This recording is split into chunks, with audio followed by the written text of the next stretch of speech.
Okay, welcome back to the second part of this video on creativity. So if you want, you can take a minute, pause this video, and complete these tasks. So basically what you can do is you can think about, what makes people creative. So if you can think about someone you know, or if you think you yourself are creative, what makes them creative? What is it about their personality, their lifestyle, what they do, how they think that makes them creative? Because again, we want to better understand what makes people creative so that we ourselves can become more creative. And then especially we can tell managers these sorts of things to see if there's things that maybe we can do to make sure that people at work are able to be more creative. So think about, what makes people creative. Think about what you yourself can do to be more creative. And then also think about, as a manager, what would you do or what could managers do to increase employee creativity? So in other words, if you were a manager, what could you do to help your employees be more creative? So if you want, pause this video, jot some ideas down, and then we're actually going to talk about these. If not, you are free to keep listening to what I have to say. Okay, so what makes individuals creative? So here's a list of things. So we'll go through these to make sense of them. So one, people who are creative, they tend to have this interest in learning, this intrinsic motivation, meaning that they genuinely want to learn. They have this yearning to want to keep learning, to find out more information. So creative people tend to have that about them. Creative people also have a diverse background, broad interests. So we've talked a lot about this semester, especially when we talked about diversity, right? Why do we want diversity? Why do we want a diverse workplace? Well, the whole idea is if people have different backgrounds, different interests, and they all come together to solve a problem or to think about things, right? They're all bringing their own different perspectives, so they're bringing more ideas to the table. So people who are creative, they tend to have this diverse background, and that's a broad term, but it could be diverse background in terms of education, where they've traveled, what they've been exposed to. They have broad interests, so they like to do a lot of different things, right? They tend to be creative, and again, the reason why is that they're bringing all of what they've been exposed to, all of these different ideas, these different hobbies, these different people, and it allows them to bring more ideas and more different ideas to the table when it comes to them thinking about solving a problem or coming up with a solution. Right? So that's why sometimes, like if you had, like if you think about workplaces nowadays, if you think like, hey, like I want to go into the financial industry, but I'm not a finance person. I didn't major in that. Some companies say that's okay. We'll teach you what you need to know. But if you're coming with a diverse perspective, a different background, you may actually be able to bring ideas to the table to our company, to our industry that might actually benefit us. So that's where that comes from. Autonomy and independence, right? People who are creative, they tend to be very independent. I can do this, which also goes along with this perseverance, achievement, right? They don't give up, especially when things get difficult. So if you think of the cliche example of Thomas Edison, right, coming up with the light bulb, right? It took him 100 different tries. Or even think about the TED Talk we discussed where Thomas Edison came up with the light bulb, but he also came up with that creepy doll, right? So sometimes, right, those type of people, they're very independent. They can do things by themselves. They're very persistent, and that they come up with a lot of, for lack of better words, maybe bad ideas or not successful ideas. But for every maybe 10, 20, 50, 100 bad ideas, they come up with a brilliant one. So to be able to be that independent, that persistent, right? Creative people tend to have that personality to them.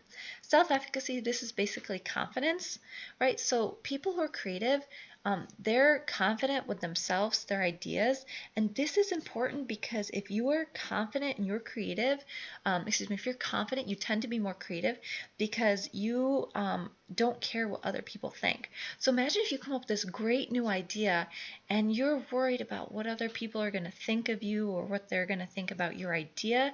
It's going to inhibit you in terms of thinking about, what other ideas could I come up with, right? Because you're so basically clouded by the judgment that people might have of you, that it does cloud your judgment, so to speak. So being able to be confident and not care what other people think really allows you to break free of your own skin, right? You don't have your own mind beating you down, thinking, oh, what are other people going to think about me? So those type of people who are really confident in themselves and their ideas tend to be free of that burden of judgment. So they tend to be more creative. Openness, flexibility. So again, people who score high in openness to experience from the big five, right? Again, they're open-minded, so they're open to hearing ideas. So because of that open-mindedness, right, they're exposed to different ideas, different interests, right? So again, that helps with the creativity. Divergent thinking, right? People who think from, different perspectives. We've kind of talked about that as well. Curious, they ask questions, right? So if you think about kids, what do kids always do? Right? If you tell them something, what do they say? Well, why? Why? What's this? How does this work? Right? They are so curious. And kids tend to be really creative, right? They build creative things. They say the darndest thing, right? I think there's a show on that, right? And the reason why is because they're curious, right? They're not worried about what other people are thinking of, right? They're children. They're being exposed to a bunch of different things as kids, and they're curious. They're asking questions, right? And because of that, they tend to be creative and come up with ideas. But as we get older, right, we kind of tell people like, oh, don't ask questions, stop, those sorts of things. And we kind of kill the curiosity. So that's something that, is pretty important. Like, creative people tend to ask questions. Well, why? How does this work? Right? It really expands their mind, and really gets at this interest in learning, better understanding how things work. And because of asking all these questions, they get more information that they can build off of, that helps them be more creative. To think from a different perspective of the last one, if you have an overemphasis on efficiency, control, structure, we don't allow any errors, this really kills creativity. Right, so if you basically like, hey, you can't make mistakes, right? We have to have like a certain schedule, a lot of structure, that kills creativity, right?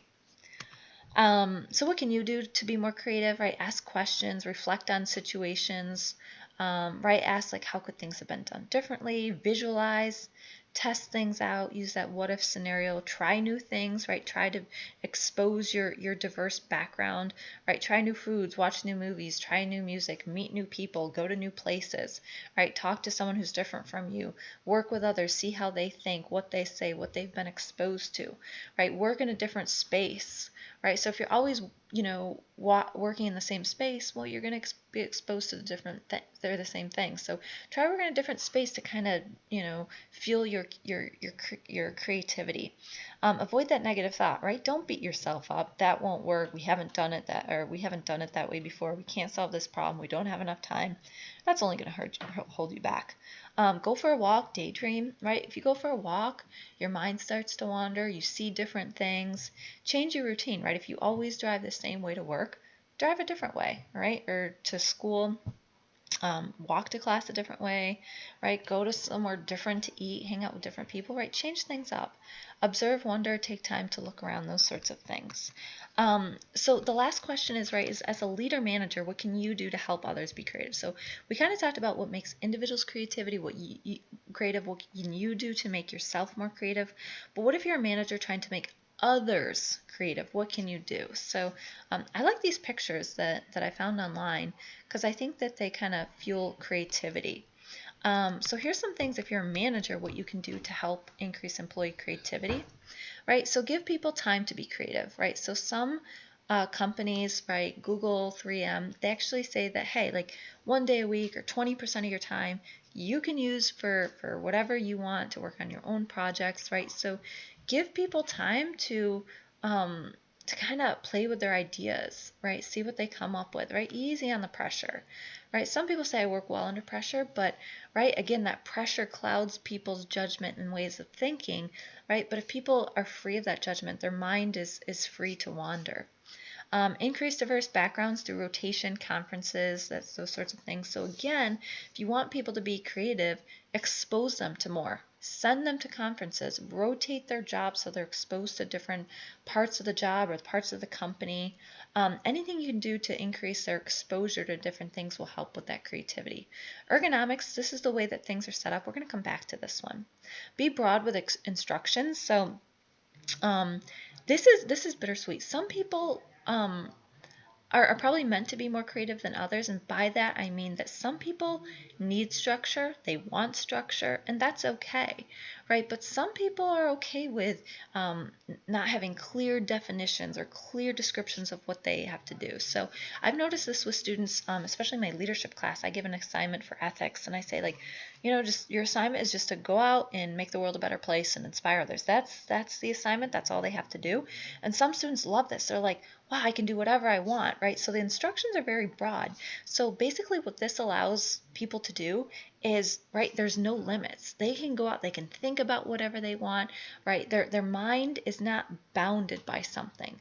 But as soon as you start being more specific, you give more details, right, people's minds start to narrow and you get less variety in your responses. So some people are okay with this, some are not. Some people email me constantly about this assignment that they don't know what to do. They're lost. They don't know what will count, right? So some people struggle with this, but for those who don't, this Be Broad with instructions really frees their mind to come up with more ideas. Collaboration, right? This helps with diversity because you have a bunch of different people come from different backgrounds, right? So that's why a lot of work nowadays is done in teams and groups, right? Because you're getting a bunch of different perspectives rather than just one person's perspective. Be supportive, right? Remember that whole idea that people, right, they have to have that self-efficacy, that confidence, right? Increase their confidence. Don't put people down, right? Don't say, oh, that won't work. That's not good, right? To be supportive, right? Even if someone has a crazy idea, let them go with it. Let them see where it takes them, because maybe it starts off as this crazy idea that won't work, but who knows what it might morph into. Provide resources if need be. Leading creativity requires a degree of patience, right? As people explore their ideas, many of them will fail, but their processes will often seem to be inefficient. That's difficult, but you know what? It's sometimes needed for creativity. So be patient. Allow people to take risks, right? Let them try things. So let's go back to this ergonomics idea. So what do you think? Would you want to work here?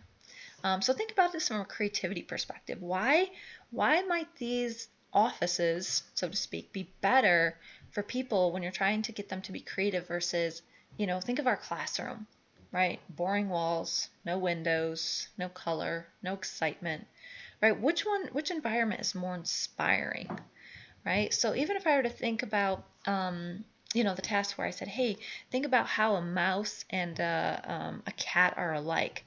Would either of these environments inspire you to think of something, right? By working in these environments or seeing these pictures, do you actually think of different responses that you hadn't thought of before, right? I actually see this boat and I think of Noah's Ark. So I think, oh, well, both of those animals were probably on Noah's Ark.